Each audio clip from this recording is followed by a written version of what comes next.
Illustration by FiveThirtyEight. Getty Images Who's the best at coaching in the NCAA men's tournament? When we've looked at the question in the past, Michigan State's Tom Izzo always stood out from the pack. Even if you include recent seasons, which have tarnished Izzo's reputation a little with early losses to Syracuse, Kansas and Middle Tennessee, the Spartans coach still gets longer tournament runs out of his teams than we'd expect based on their talent. But that's just one way to define the tournament's top coaching performances.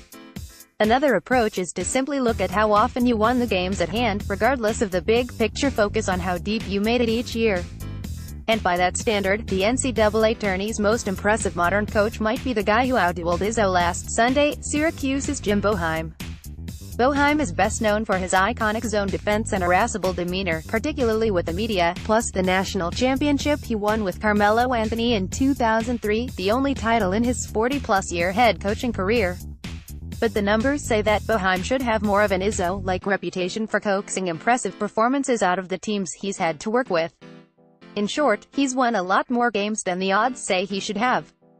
Measure just how many of those each coach has racked up going back to 1985, the start of the 64-team tournament era. We used our ELO ratings to generate pre-game win probabilities for each tournament game. Point 1. The coaches with the biggest differentials between their actual and expected tournament wins are the ones who have the strongest March Madness resumes, and sure enough, Boeheim shows up at no wins above expected in the NCAA tournament, based on pre-game ELO probabilities. For NCAA men's basketball coaches, 1985 to 2018 source, sports-reference.com/CBB. In fact, it was Syracuse's victory over Michigan State this month that allowed Boeheim to pass Izzo.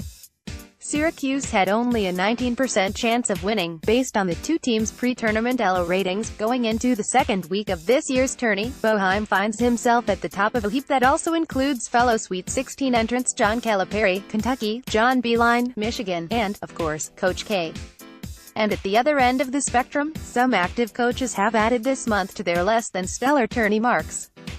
Tennessee's Rick Barnes ranks as the second-worst NCAA tournament coach since 1985 by this metric, and his Volunteers flamed out as a No.3 seed against number 11 Loyola Chicago.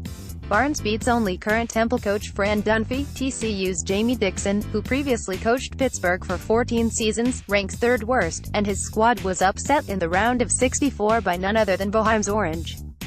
Meanwhile, Houston's Kelvin Sampson, Virginia's Tony Bennett, and Cincinnati's Mick Cronin all rank in the bottom 20 since 1985, and all three were bounced from this year's tournament in disappointing fashion. Point 2. Bennett's Cavaliers, in fact, became the first No.1 seed to ever lose to a number 16 seed, which cost him practically an entire win against expectation in a single result. Can Boeheim add to his leading tally when Syracuse faces Krzyzewski and Duke on Friday night? Our prediction model says it's doubtful, giving the Blue Devils an 85% chance of victory. But perhaps that's just setting Boeheim up for another unexpected win, and another big boost in our metric. Certainly, stranger things have happened against Syracuse in its unconventional defensive scheme over the years. Check out our latest March Madness prediction.